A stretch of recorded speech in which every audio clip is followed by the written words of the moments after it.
पर आप लोग अपने लिए जोरदार ताली बजा ली। सब भी सत्ता में आना चाहते हैं। हम किस विचारधारा के सहारे सत्ता में आना चाहते हैं? अम्बेडकरवाद के विचारधारा से। कि जो विचारधारा होता है, नेता मर जाता है, विचारधारा नहीं मरता। आरएसएस का जब स्थापना हुआ था उसके नेता थे गोलवलकर, सावरकर, हेडगेवार, श्यामा प्रसाद मुखर्जी। वो लोग कभी भारत के प्रधानमंत्री नहीं बन पाए। भारत के प्रधानमंत्री कौन बने? अटल बिहारी वाजपेयी, नरेंद्र मोदी।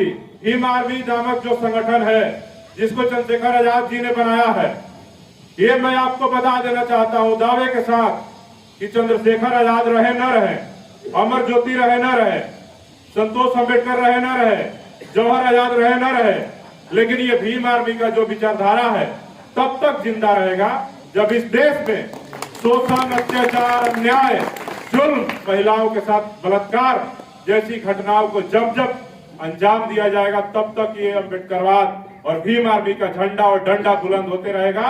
इस विचारधारा को और इस संगठन को मैं आप सबके बीच कह देता हूं कि अगर आपने इस संगठन को मरने दे दिया किसी भी कारणों से, किसी व्यक्ति विशेष के व्यक्तिगत हित में, किसी के सामाजिक हित में, किसी के राजनीतिक स्वार्थ में, अगर इसकी तिलांजलि आप लोगों ने दे दिया तो मैं दावे के साथ कहता हूं कि आने वाले 100 वर्षों में आरएसएस से मुकाबला करने के लिए आप भीम आर्मी जैसा संगठन नहीं बना पाओगे। ये बात आप सबको जिम्मेदारी के साथ समझना होगा।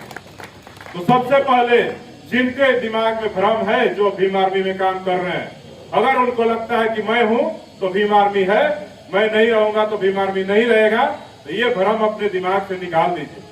भीम आर्मी जब से बना है, मैं आप सबके बीच कह रहा हूं ईमानदारी से, इसको कम से कम 1 दर्जन बार तोड़ने का प्रयास किया गया। अपने ही समाज के लोग थे, किसी जातिवादी, किसी मनुवादी, किसी सामंतवादी ने यह प्रयास नहीं किया।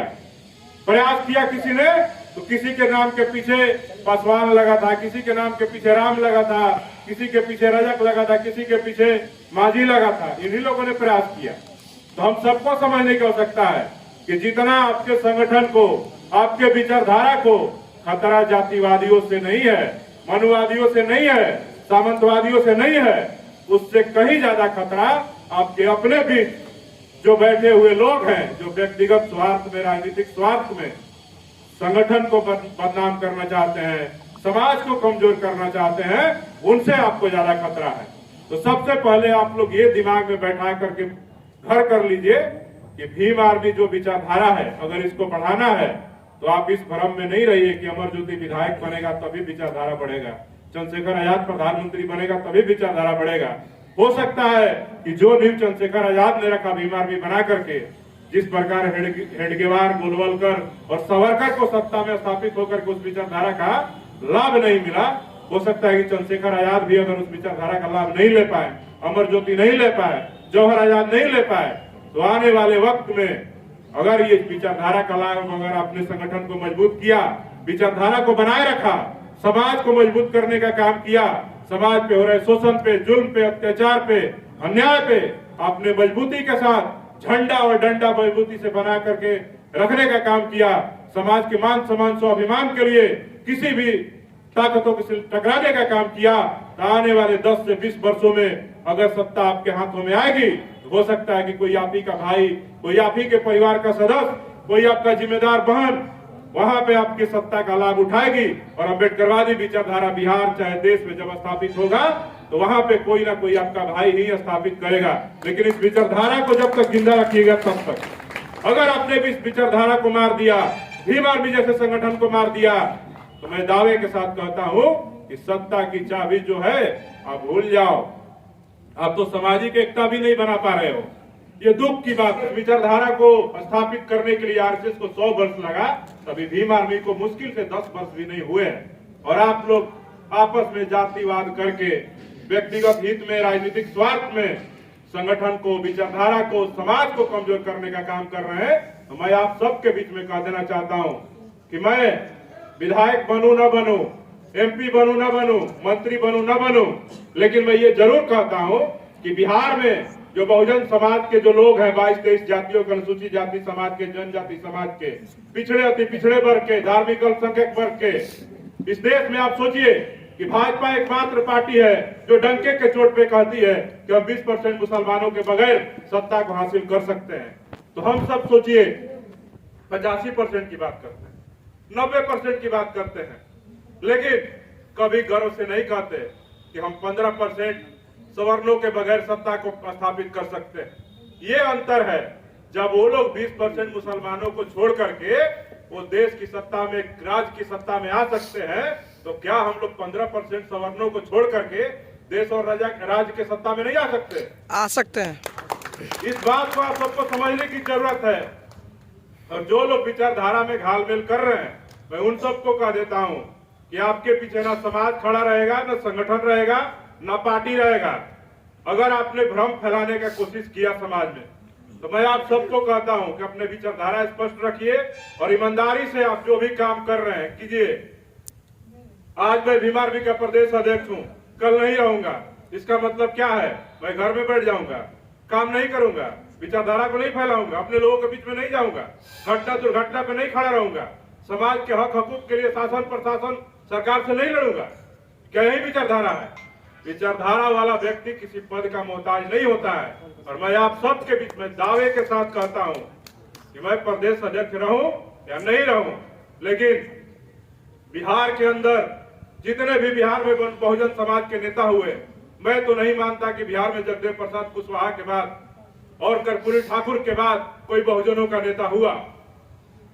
भले आप कुछ भी कह लीजिए जाति के नाम पे कि जगजीवन राम भी नेता थे, रामविलास पासवान भी बहुजनों के नेता थे, लेकिन मैं ईमानदारी के साथ कहता हूं कि बिहार में अगर बहुजन विचारधारा किसी ने चलाने का काम किया वो जगदेव प्रसाद कुशवाहा थे और कर्पूरी ठाकुर जी थे। इसके बाद किसी ने नहीं चलाया।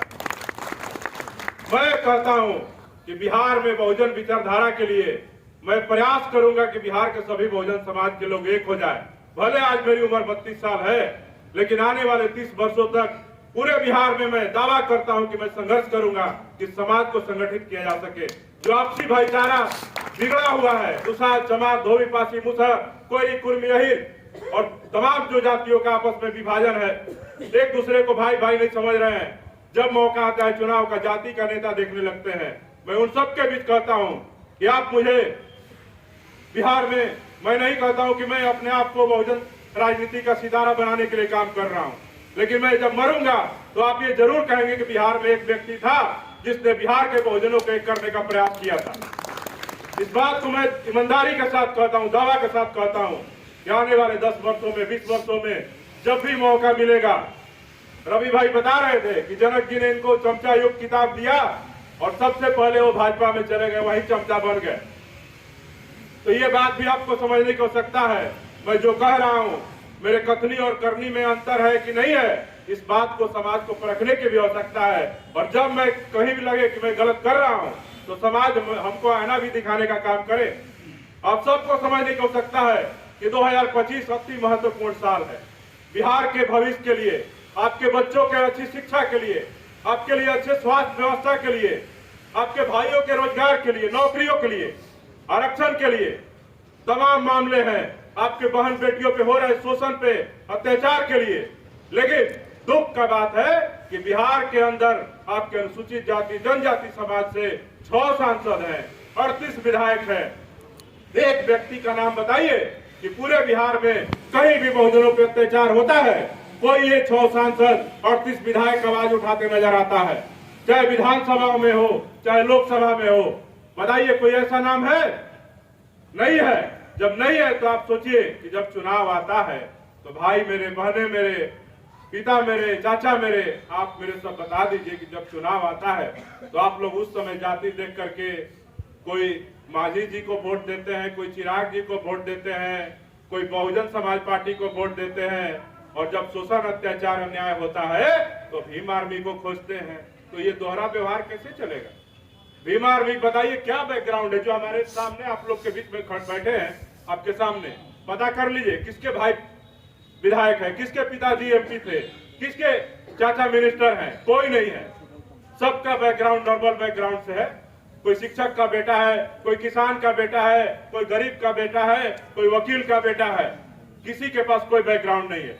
लेकिन आप सोचिए कि पिछले जितने दिनों से बिहार में भीम आर्मी काम कर रही है, मैं आपको दावे के साथ कह सकता हूं, बिहार का कोई ऐसा घटना नहीं है जिसमें भीम आर्मी ने पीठ दिखाने का काम किया।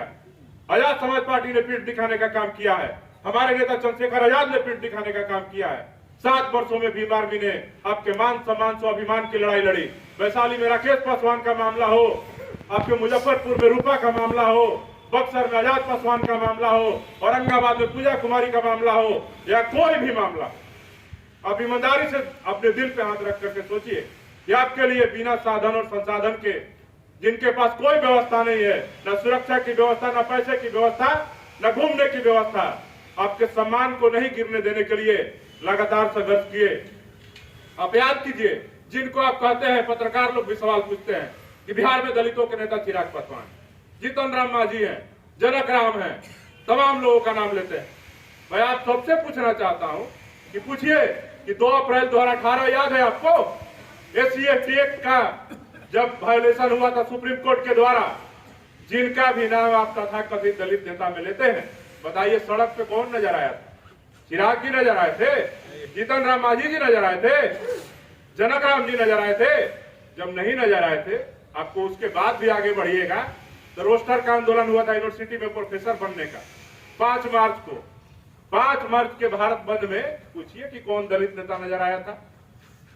उसके बाद 21 फरवरी को भारत बंद हुआ NRC CAA को लेकर के, जब गरीबों, भूमिहीनों को, दलितों को, मुसलमानों को डराने का काम किया गया, डिटेंशन कैंप पे भेजने की बात कही गई, कौन नजर आया पूरे बिहार के अंदर?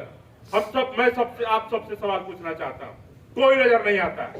जब आरक्षण में वर्गीकरण का मुद्दा आता है, तमाम लोग दावा करते हैं बिहार के नेता चिराग पासवान जी हैं, बड़ा सम्मान करते हैं, बड़े भाई समान है। वो बयान दिए पटना में जब उनका कार्यक्रम चल रहा था कि मैं मंत्री पद को लात मार दूंगा अगर वर्गीकरण लागू हो गया।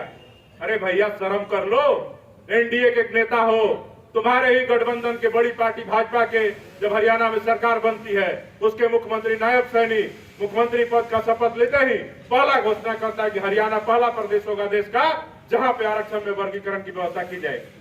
कुर्सी पे लात मारे? नहीं मारे। कुर्सी का लाभ उठा करके कभी ऑस्ट्रेलिया, कभी अमेरिका और कहां घूम रहे हैं, स्विट्जरलैंड घूम रहे हैं। आप उनसे सवाल नहीं पूछते हैं, कहीं किसी आंदोलन में नजर नहीं आते। नजर कौन आता है? 2 अप्रैल में भी भीम आर्मी नजर आया, 21 फरवरी में भी भीम आर्मी नजर आया, 21 अगस्त में भीम आर्मी नजर आया, 5 मार्च में भीम आर्मी नजर आया, रूपा पे भीम आर्मी नजर आया, पूजा पे भीम आर्मी नजर आया, ज्योति पे भीम आर्मी नजर आया, आजाद पासवान पे भीम आर्मी नजर आया, राकेश पासवान पे भीम आर्मी नजर आया। लेकिन दुख इस बात का है कि भीम आर्मी जब चुनाव के लिए वोट मांगने जाती है, आजाद समाज पार्टी के मेंबरशिप बनाने के लिए जाती है, तो आप कहते हैं कि भैया हम भीम आर्मी से जुड़ेंगे, पार्टी से नहीं जुड़ेंगे। ये कौन सा व्यवहार है भाई आपका? इस बात को आप लोग ईमानदारी से दिल पर हाथ रख के देखिए कि पिछले 10 वर्षों में भीम आर्मी ने, हमारे नेता चंद्रशेखर आजाद ने जितना संघर्ष किया है, आप विपक्ष के नेता का नाम बता दीजिए कि जो सड़कों पे आपके समाज के हक हुकूक के लिए, आपके ऊपर हो रहे शोषण पे, जुल्म पे, अत्याचार पे, अन्याय पे, आपकी महिलाओं के साथ बलात्कार पे कोई एक बार बोला हो? एक आदमी नहीं बोलता है। लेकिन दुख इस बात का है कि जब चुनाव आता है तो पता चलता है कि जो बिना संघर्ष वाला है उसका पार्टी का 5 सांसद बन गया, उसका बहू विधायक बन गई, वो MP हो गया। तो ये दुख की बात है। ये आप सबको समझने की आवश्यकता है कि अब वक्त आ गया है कि भीम आर्मी ने बहुत संघर्ष किया। भीम आर्मी का विचारधारा हमेशा जिंदा रहेगा और भीम आर्मी संगठन को आप सबके सहयोग से हम लोग मरने भी नहीं देंगे।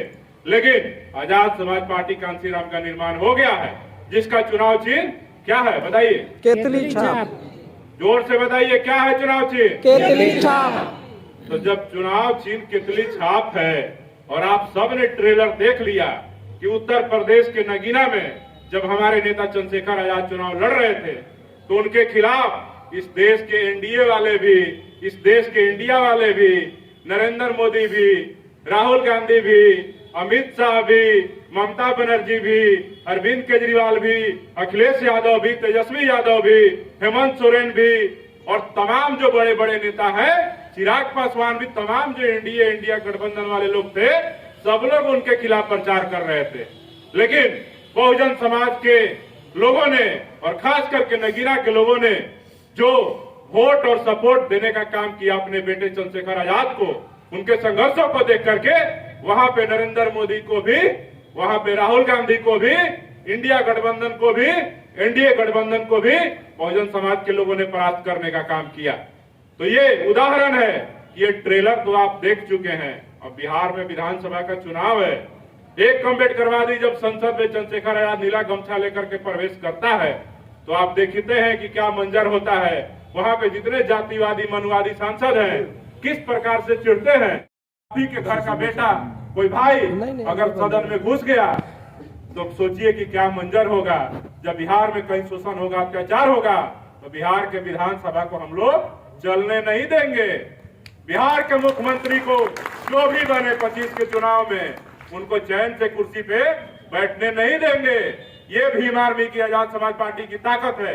तो अगर आप सबको इस सब बातों को समझ करके संगठन को, पार्टी को मजबूत करना है और आने वाले चुनाव में 2025 में आप सबके बीच में प्रण लेकर के कि मुजफ्फरपुर के 11 विधानसभा क्षेत्रों में आप तय कर लीजिए। मैं ये नहीं कहूंगा कि 11 में कितना सीट आप लोग आजाद समाज पार्टी को जितवाने का काम करेंगे, आप ये तय कर लीजिए और आप तय कीजिए कि मुजफ्फरपुर से कौन कौन लोग विधायक बन करके जाएंगे और विधानसभा में जब दहाड़ेंगे, नीला गमछा लेकर प्रवेश करेंगे, विधानसभा के स्पीकर और मुख्यमंत्री के आंख में आंख डाल करके जब सवाल पूछेंगे तो न्याय होगा कि नहीं होगा।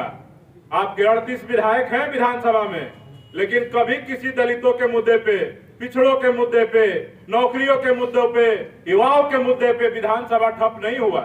विधानसभा ठप होता है शराबबंदी के मुद्दे पे, बालू के मुद्दे पे और तमाम तरह के बयानों के मुद्दे पे। नीतीश कुमार ने यह बोल दिया, कभी सुने हैं कि रुपए का बलात्कार हो गया, विधानसभा ठप हो गया? हुआ? नहीं हुआ। पूजा का हत्या हो गया, विधानसभा ठप हो गया। राकेश पासवान का हत्या हो गया, विधानसभा ठप हो गया? नहीं हुआ। अगर आपको विधानसभा को ठप करवाना है और अपनी ताकत को बनाना है और बताना है सरकार को, तो आने वाले चुनाव में आजाद समाज पार्टी कांसीराम के चुनाव चिन्ह केतली छाप पे वोट दे करके आजाद समाज पार्टी के उम्मीदवार को जिताने की आवश्यकता है। ये बात आप लोग समझ लीजिए। और जिस दिन आपने ये प्रण ले लिया कि आजाद समाज पार्टी और भीम आर्मी मेरा संगठन है, मेरा पार्टी आजाद समाज पार्टी है, मेरा चुनाव चिन्ह केतली छाप है, आज यहाँ पे 100 लोग होंगे। मैं दावे के साथ कहता हूँ कि जिस दिन आप प्रण ले लिए 100 की संख्या कब 10,000 और 1 लाख में बदल जाएगी, ये आप ही नहीं समझ पाएंगे। यहाँ पे बिहार में जब भीम आर्मी का गठन किया गया था, बहुत कम लोग हम लोग थे बिहार में भीम आर्मी को जब शुरुआत किया गया था। और आज देखिए कोई ऐसा जिला नहीं है जहाँ चंद्रशेखर आजाद नहीं जाते हैं। वहाँ जौहर आजाद, अमर ज्योति जाता है तो वहाँ पे 500 और 1000 लोग अपने समाज के लोग जुड़ने के लिए, सुनने के लिए, सहयोग करने के लिए आते हैं। तो जो कारवा बिहार में 5-10 युवा आप ही के समाज के बेटों ने, छोटे भाइयों ने, आपके भतीजों ने शुरुआत किया था, वो कारवा आज इतना बड़ा हो गया है कि बिहार के सभी जिले में आज हजारों हजार की संख्या में आजाद समाज पार्टी और भीम आर्मी के कार्यकर्ता तैयार हो गए।